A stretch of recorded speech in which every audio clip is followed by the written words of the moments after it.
Nous allons traiter aujourd'hui un sujet pas très facile, car en fait, sur le plan spirituel, il y a des sujets qui sont difficiles à la compréhension ordinaire.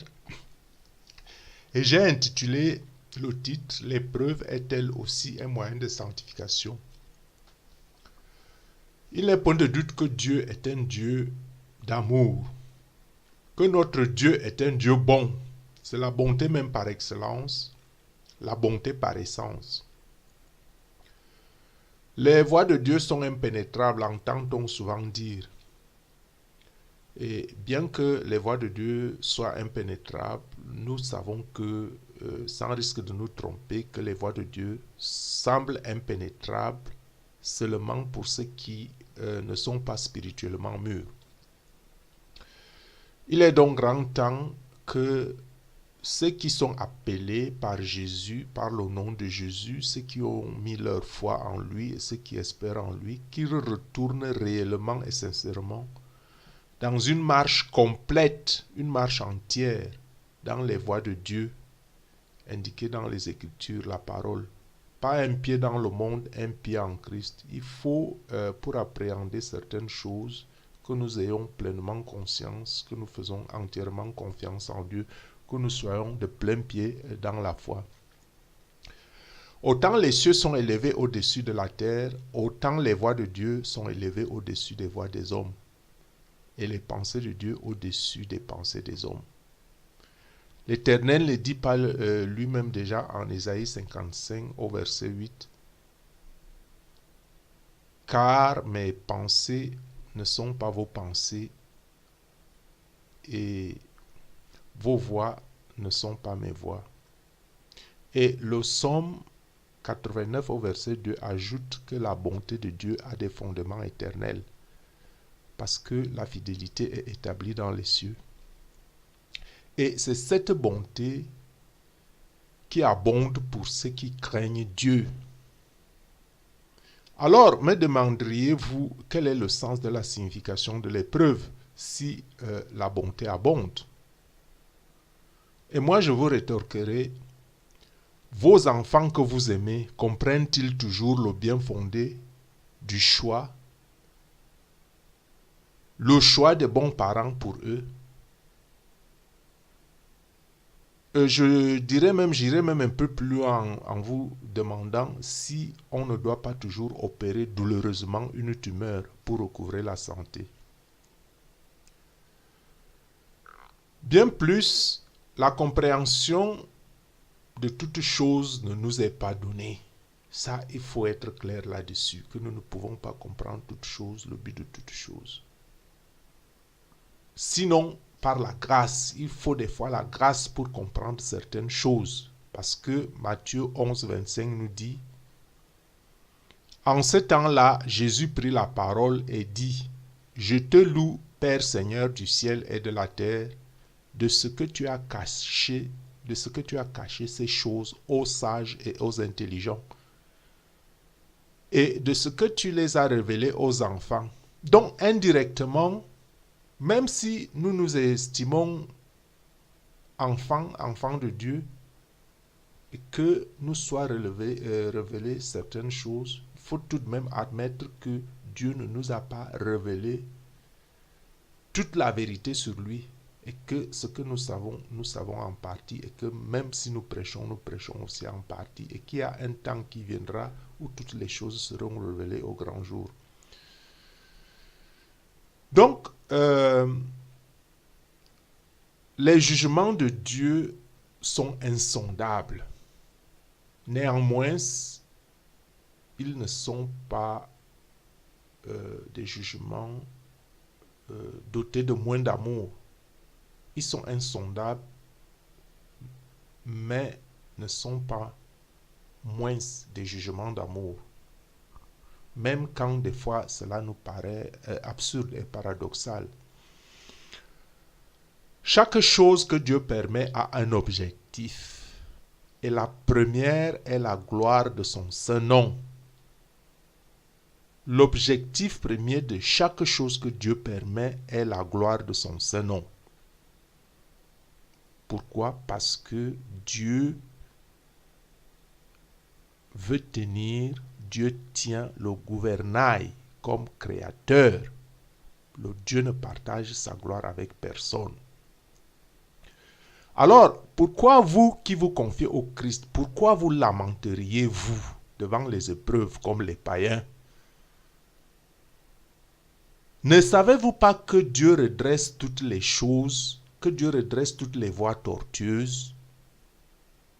Toute vallée sera comblée, toute montagne et toute colline seront abaissées. Ce qui est tortueux sera redressé et les chemins raboteux seront aplanis. Cela vous étonnera-t-il que Dieu, par certaines épreuves, vous aide à sortir de vos voies tortueuses? Essayerez-vous de suivre la parole de Dieu, de suivre les pas de Jésus? Si oui, devez-vous donc reconnaître déjà que Dieu n'est pas l'auteur du mal. Dieu n'est pas l'auteur du mal. Bien que lui, Dieu, autorise ces choses, le mal, les maladies et les souffrances viennent des démons qui attendent avec hâte de te frapper quand il y a une brèche dans ta foi, dans ta façon de vivre. Et des brèches, nous en avons tous, n'est-ce pas? Les Saintes Écritures ne nous disent-ils pas que celui qui dit qu'il est sans péché est un menteur? Et Paul ajoute, il n'y a point Christ en lui. Non, ce n'est pas Paul, c'est Jean. C'est Jean. Cette parole, vous la retrouverez en Jean 1,10. Celui qui dit qu'il est sans péché est un menteur et il n'y a point Christ en lui. Vous le lisez en Jean 1,10. Cependant, bien que nous soyons pécheurs et que l'on pourrait considérer que ce qui nous arrive à cause de nos péchés, cela n'est pas tout à fait vrai. Hein? D'où mon invitation à ne jamais considérer la souffrance ou la maladie comme un signe du péché ou d'incrédulité pour celui qui le porte ou qui la porte. Je vais te parler à toi directement. Tu te confesses et tu te répands, et le Seigneur, qui est miséricordieux, entend tes prières et t'exauce. Alors, le problème c'est lequel? Pourquoi continues-tu de souffrir? Quel est le problème? Nous allons essayer de répondre à cette question et c'est ça même le titre de notre vidéo. Est-ce que la souffrance aide à quelque chose? Se pourrait-il que le Seigneur permet cela pour nous façonner à la perfection? Non à ce genre de perfection humaine, mais à cette insondable, infinie sagesse de Dieu. Si vous avez une grande foi et pourtant vous souffrez, avez-vous oublié que vous êtes un membre du corps du Christ? Et que quand un membre du corps souffre, que tout le corps souffre avec lui. Penses-tu que ta croix est individuelle? Ne t'est-il jamais venu en idée que ta condition humaine est liée à l'état du monde et non seulement à ta volonté propre? Que ce que tu es ne dépend pas forcément de tes efforts personnels. Et que même si tu fais la volonté de Dieu, et si tu pries Dieu pour ceux que tu aimes, ne sais-tu pas que Dieu peut t'utiliser alors pour sauver tes frères? Et ceux pour qui tu pries, qui ne lui appartiennent pas encore, Dieu peut utiliser tes prières. Quand tu mets ta foi en lui, quand tu mets ta confiance en lui, Dieu t'utilise comme un vecteur, comme un bâton dans sa main pour aider les autres, parce que Dieu est amour, Parce que Dieu ne réprimande pas le pécheur. Parce que Dieu ne ressasse personne. Dieu veut que tout le monde aille à lui. Et Dieu saisit toute occasion pour aider les autres, même ceux qui se détournent de lui. Donc quand vous priez Dieu pour quelqu'un, que quelqu'un n'est pas dans le Christ, Dieu peut vous utiliser pour aider cette personne-là à rentrer à lui. Donc, d'après ces prédispositions, les prédispositions de notre Dieu, de sa sagesse infinie, nous supportons tous, chacun de nous, à son degré, les erreurs et les fautes de nos frères, de nos membres de famille. Sinon, pourquoi devrions donc nous prier les uns pour les autres si tout un chacun ne pouvait supporter que son propre poids?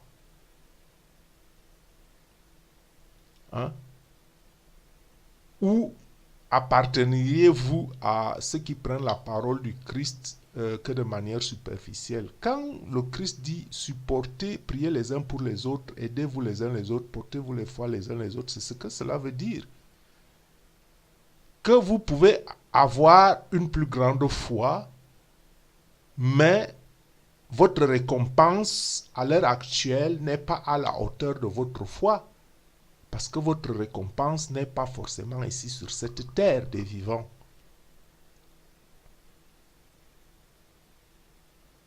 Dieu est avec vous. Si Dieu est avec vous, Dieu souffre aussi avec vous. Dieu souffre avec vous pour le mal que le malin a introduit dans votre vie.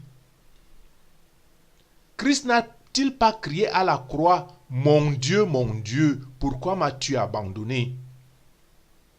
Cependant, au Golgotha, le Père connaissait le plan qu'il avait défini depuis l'éternité. Il savait quelle gloire et quelle libération de gloire ce plan allait produire pour nous autres pécheurs. La rédemption du monde est passée par l'atrocité de la croix. La rédemption du monde est passée par l'atrocité de la croix. C'est-à-dire que la sanctification de nous pauvres pécheurs est passée par la souffrance de Jésus-Christ. Et oui, Dieu a permis les coups et les crachats allant jusqu'à l'ignominie de l'homme, du Fils de l'homme. Donc, toute chose que Dieu permet, en bien ou en mal, dans nos vies, a un but bien précis.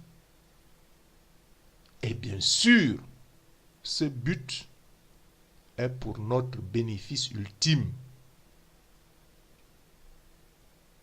Dieu est le Dieu d'amour. Parce que Paul nous dit en Romains 8, chapitre 28, que nous savons du reste que toute chose concourt au bien de ceux qui aiment Dieu.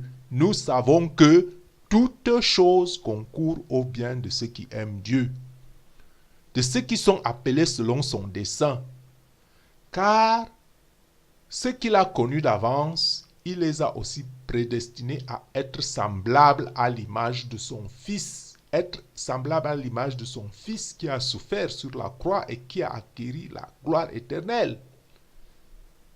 Afin que son Fils fût le premier entre plusieurs frères. Donc nous sommes des frères et nous nous supportons les uns les autres comme Jésus-Christ nous a supportés. Comme il nous a libérés du péché par sa souffrance sur la croix. Donc le supplice à la croix, la souffrance du Christ ont conduit à la gloire éternelle. Ils ont conduit au rachat de ceux qui mettent leur confiance dans son sacrifice. Tout comme tes pas après le Christ aujourd'hui conduisent à ta sanctification. À ta sanctification, la tienne et ceux pour qui tu pries. Et si tu es si loin, bien avancé dans le domaine de la foi et de la sanctification,